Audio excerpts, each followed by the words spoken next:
Hello my friends! After I bought my Sony A7 Mark III, I have decided to keep the A6500 as B or C camera because the performance of this camera in terms of image quality and autofocus is still great, and I have also decided to enhance capabilities of this camera and fix some of its issues by building a rig around this A6500. So in this video, we will take a look at what parts I have used in this build and how it all comes together. All of the parts of this build with timestamps and links to purchase these items are listed in the description.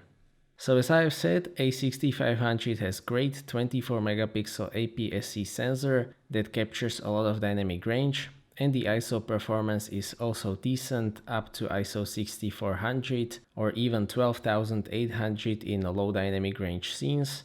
And together with great hybrid autofocus system, Sony's advanced picture profiles, detailed 4K video, and also ability to shoot 120 frames per second in 1080p, it is a really good base for this rig. Sony has managed to put all of this into incredibly small camera, which is great for portability, but not necessarily for handling, especially with heavy lenses. That is a reason why I mostly use it with SmallRig cage reference 1889 with wooden grip 1970. This is actually my most favorite cage from SmallRig because it is compact, very well made, it has integrated Arca Swiss rail, NATO rails on the top and on the right hand side as well. The camera is secured in this cage using the 1/4 inch thread on the bottom of the camera and also right loophole for the strap, which prevents the camera from moving inside of the cage. It also leaves all of the ports on the camera accessible, including the battery hatch. There is a ton of mounting options on this cage with 1/4 inch and 3/8 of inch threads, and it also adds extra cold shoe mount on the left side. The handling is also greatly improved with wooden grip attached. A6500 only has micro USB output, and it is very easy to accidentally unplug the micro HDMI cable, so for this build I have also added HDMI lock 1822 that prevents that from happening, and also cold shoe extension 2044 that I will use later for mounting the microphone. For the left hand grip I use handle reference 2093. It is made of high quality hard wood. The shape of this handle is perfect for me, it is also reversible, and it adds another cold shoe and some extra threads on the top of the handle, and there is also a hexagonal wrench stored inside of this handle, which is used to tighten the thumb screws. Regarding the lenses, I intend to use 3 lenses with this rig. The first one is probably my most favorite APS-C lens ever made, the Sigma 16mm F1.4 DC DN. This lens is incredibly sharp when stopped down to f2.8 and above. The optical character of this lens is very nice as well. You can also use f1.4 for low light or blurring background if you want to. The autofocus with this lens is also as good as with native lens. The build quality is also great. It uses full metal construction, the manual focusing is great with this lens, and it was actually the first APS-C lens for E-mount with weather sealing, which may come in handy. It has some problems with distortion and chromatic aberration at very low apertures, but these can be very easily fixed in editing software for RAW files or in camera while shooting video and JPEGs. And since I really like 24mm full frame equivalent focal length, this is one of my most used lenses. I also like to use it with PolarPro QuartzLine ND8 filter and polarizer. I don't always follow 180-degree shutter rule while shooting outside, and I found 3 stops to be the most all-round usable ND, so it basically keeps me from using like 1/1000 of a second shutter speed, and it also has integrated polarizer for cutting reflections. It is quite expensive, but optically it is an excellent filter. The second lens that I will use is Sigma 18-35mm f1.8 DC HSM with Sigma MC11 adapter. This is optically excellent lens. Together with 50-100mm version, it is still the only zoom lens that can fully utilize the potential of 24 megapixel APS-C sensor. Optically it is excellent, sharp right from wide open at f1.8 at any focal length, with beautiful color reproduction, great optical character, and it is basically like having a collection of f1.8 prime lenses from 18 to 35mm. The build quality is excellent as well, the zoom ring is extremely smooth, and it uses mechanical focusing, so manual focusing with this lens is very good. Disadvantages of this lens are that on E-mount you need to use Canon version with MC11 adapter.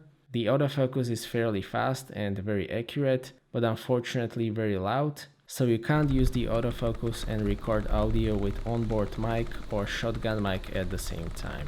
It is also quite large and heavy for the A6500, but with this rig it is fine. There are also some problems with chromatic aberration, but those can be very effectively fixed in post or in camera. The third lens is the Tamron 28 to 75mm f2.8 Di III RXD. I mostly use this lens with my A7 III, but I will also use it with A6500 for extra reach, because it gives me 42 to 112mm full frame equivalent focal range, which is for me enough for video. Optically it is also very good, the autofocus works great, just like on native lens. There were some issues with autofocus with very early copies, but those were fixed with firmware update. When combined with APS-C sensor, it is also very capable semi-macro lens. Two lenses that I might get for this setup in the future are Sigma 50mm f1.4 DC DN that should be announced very soon, and also Laowa 9mm f2.8 D specifically for car reviews. The screen on A6500 is definitely one of the weaknesses, especially when shooting 4K it dims and it is not usable outdoors, so I will use an external monitor. This one is made by a company called Feelworld. They actually have very good reputation for making quality budget monitors. This is their newest Master MA5 monitor, which is not on the market yet. Unfortunately, this one has cracked screen, but they have sent me another one for a review, but it is still better than screen on A6500. It has really good 5-inch 1080p 16:9 panel, it is very bright, and it also has headphone out jack, which A6500 doesn't, which is very nice. It also has HDMI out, it can be powered by standard Sony NPF batteries or DC in, and it also has DC out, so you can get a dummy battery for A6500 and power the camera from large Sony NPF battery on the monitor. This monitor also comes with loads of accessories, including the rotatable arm, ball head, micro HDMI and mini HDMI cable, sun hood, carrying pouch, 2200 mAh battery, and even USB charger, which is really nice. It seems like a good product, and I'm looking forward to reviewing this when the second unit arrives. This monitor comes with pretty high quality mounting arm, but the best solution for mounting the monitor that I came up with is SmallRig NATO Handle Kit 2027 with clamp for 15mm rods in combination with 4-inch 15mm carbon fiber rod 1871 and mounting plate 1906. This whole setup is attached to the cage using the integrated NATO rail.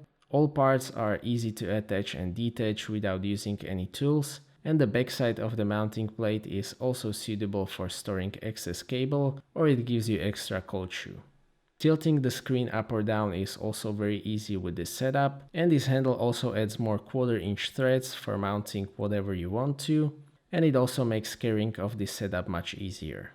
For audio recording, I will use either external recording, like with the Zoom H1N and Lav mic, or I will use shotgun mic. I currently use Rode VideoMic Pro, but I recommend getting VideoMic Pro Plus version because it switches on and off with camera. It can also be charged through USB, and it also has detachable cable, and that alone is enough to justify the price difference for me. I mount this mic on the cage using the cold shoe extension to have everything kind of spread out, and also to be able to turn the mic on and off with a thumb.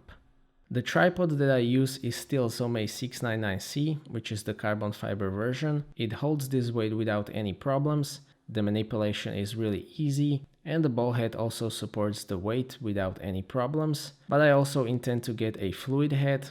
I actually bought Manfrotto MVH502AH, but it came broken, so I had to return it, but I will probably have to get another unit. So this is my video shooting rig for Sony A6500. It fixes most of the issues that this camera has for more serious production. The handling is much better, the external screen makes a huge difference. You can also greatly improve the battery life by using display DC out, which would also help with overheating, even though I have never had issues with that. All of the lenses that I use with this setup are optically excellent. A6500 also has great picture profiles, so overall this is in my opinion a very good camera for advanced production. The only real issues left are the user interface and rolling shutter, but other than that I am very happy with this setup. So that's it for this video, thank you for watching, I hope that you liked this video and that you found it to be useful. Stay tuned for more videos and maybe consider subscribing if you don't want to miss my future content. I appreciate your feedback in form of thumbs up or thumbs down. If you would like to ask anything or share your opinion, please do so in the comment section and see you next time.